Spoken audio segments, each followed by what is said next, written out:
Well, hey everybody, it's JD450LH. I just wanted to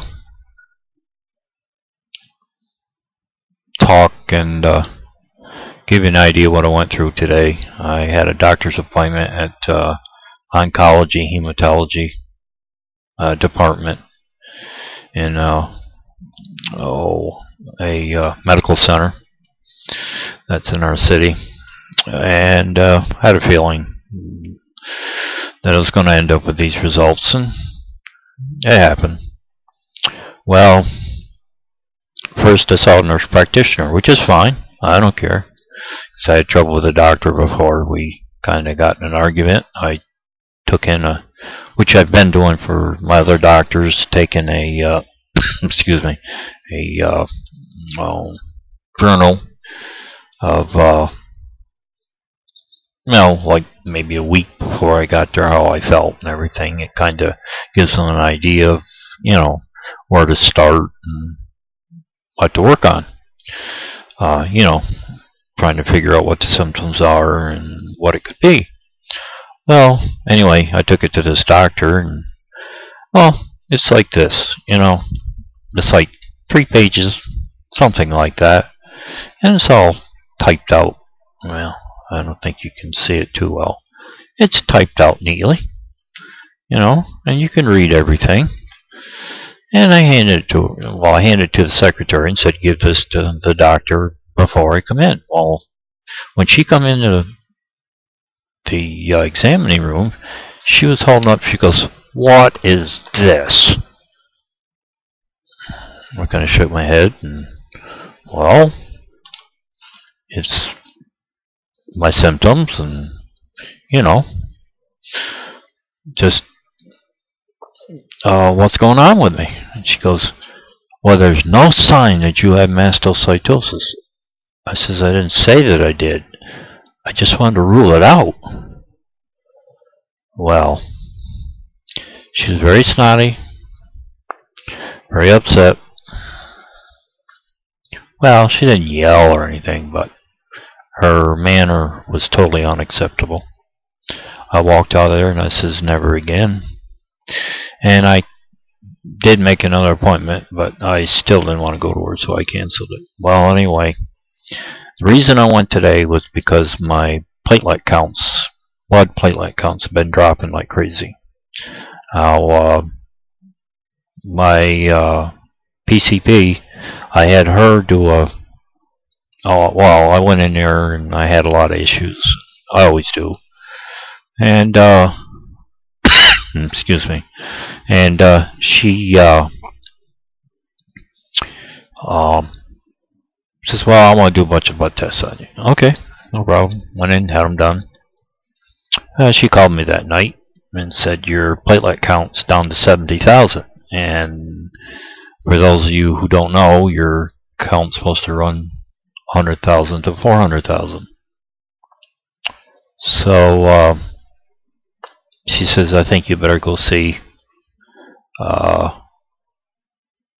go to the oncology department, the hematology." Okay.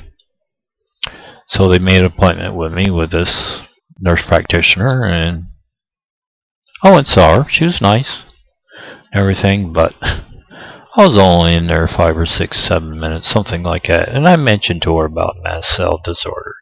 She says, "No, we don't see any indication of that." And she didn't even ask what my symptoms were or nothing. I walked out of there so disgusted, I tell you. I mean, it gets ridiculous. What's the weird thing is when I take, and I've told them, when I take Zyrtec and Zantac together, it relieves my gastrointestinal issues for a while, and then, well, I think it's the Zantac that doesn't work too well. It gives me maybe allergic to it, I don't know. But it relieves the lower intestinal problems, but causes an upper abdominal, there, I'll get it, problem in the upper right quadrant, and gives me pain, nausea, gas, bloating. I'm not sure if it's that's doing it or what, but anyway, I know it helps. And I've broken out before, not even realized it, itched myself, looked down, looked just like a welt. You know, one of the signs. And I've got several other signs of that too. You know, the headache, the nausea, you know, and things like that.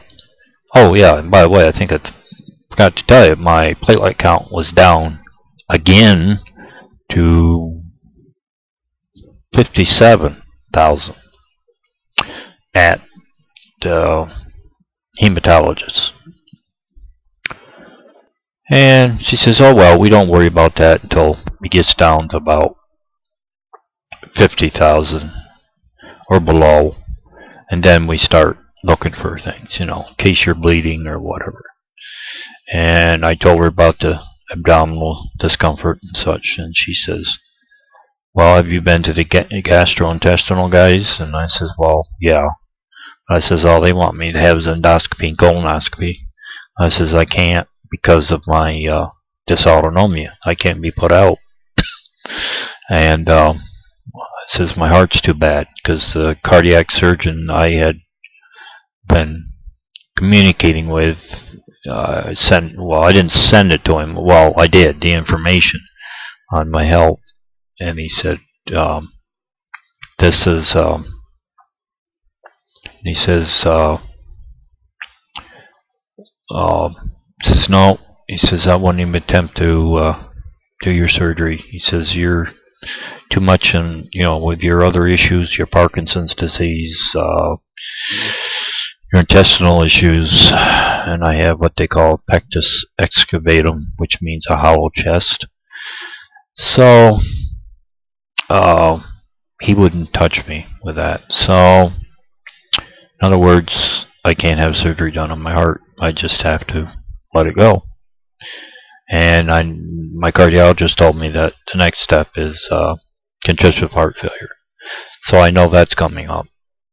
It's already started. Well, I don't know if you can say it started, but I do have some of the symptoms of it. But anyway, I just wanted to let you know what I went through today. And I know, I can't say I know how you feel, but I know what it feels like to go into a doctor's office and be told that you're fine. Alright, it's great. My liver function was good. My kidney function was good. Hey, this is great. You know? And other blood tests were okay, except for the platelet count. Okay. And she says the only reason make that go down would be, you know, if you're bleeding somewhere. Alright. Well, as far as I know, I'm not. But, alright. I suppose it could be the dysautonomia. I don't know. But I just wish somebody would rule out the fact that I have a mast cell disorder. I mean, yeah, I know I could go to Dr. Castell's, and I guess it's Boston or outside of Boston. Probably, you know, take 6 months for me to get in, but I suppose I could go there. But when you're living on Social Security disability, you don't have a lot of money. So it would cost me too much really to go out there. But she will, from what I understand, someone told me, said she will work with your primary care doctor. So I'm going to try to get my doctor to work with her and see if we can get this figured out. But I tell you, I get so sick of it. It took me, well actually, it took me like 40 years of going through misery before I finally found out I had dysautonomia. I'm not kidding. I had rheumatic fever when I was 5. And after that, my health just kept going downhill, downhill, downhill. My heart kept getting worse and worse and worse and worse. And nobody did anything about it. Just like, okay, well, when it got to a point, take it easy, get your sleep, and all this and that. Well, I had to work. I was turned down for Social Security disability there for so many times that I gave up. So I kept working, and as much as I could. And, well, eventually, my doctor told me, forget it. You're just knocking your head against the wall. You got to go on disability. So I did. I got it. Well, was turned down once, and then I got it second time. But it's just the fact that, you go to these doctors, you take time, spend money for gas. I was fortunate I had somebody to drive me there today because I did not feel well at all. My blood pressure's been running lower. When I was in my primary care doctor's office, it was 92/60, I think. And today it was 100/60, I don't know, 3 or 5, something like that. Well, that's got to tell you something. So, what I'm going to do, I'm going to see if I can email Dr. Castells, and if I have to, maybe call her, and see if she will work with my PCP and at least rule it out. I mean, if we can rule it out that I don't have that, okay, fine. But the thing is, I have so many anaphylactic reactions to so many things. I mean, vegetables and medications and just so many things. And I just want to get it settled. I mean, maybe I sound like I'm rambling, I probably am, but I just wanted to see what the rest of you thought, and who you've went to, and who's helped you, and where. Just write me, if you want to list the name of the doctor or whoever, you don't have to put it in the comments. Just put it, send me a personal message or something, It's up to you. You can do what you want. But I haven't got permission to name my doctors, so I'm not naming them right at the present time. But, see, the thing is, nobody around here, my doctor didn't believe that I had dysautonomia until I went out to California, lived there for 7 months, and while I was there, I was diagnosed with it. So I come back, she sees the diagnosis now. She puts occasionally, well, I have different things wrong with me, so it isn't always down there, but primary diagnosis is dysautonomia. So, I mean, you got to go 3,000 miles to get diagnosed with something that's pretty ridiculous. So, I'm just looking for comments that would steer me in the right direction, or something you take it helps, or whatever, So, if you've had contact with Dr. Castells, let me know how you go about contacting her. I'm going to look it up, see what I can find, but any other help would be appreciated. So, well, thanks a lot, and I hope everybody has a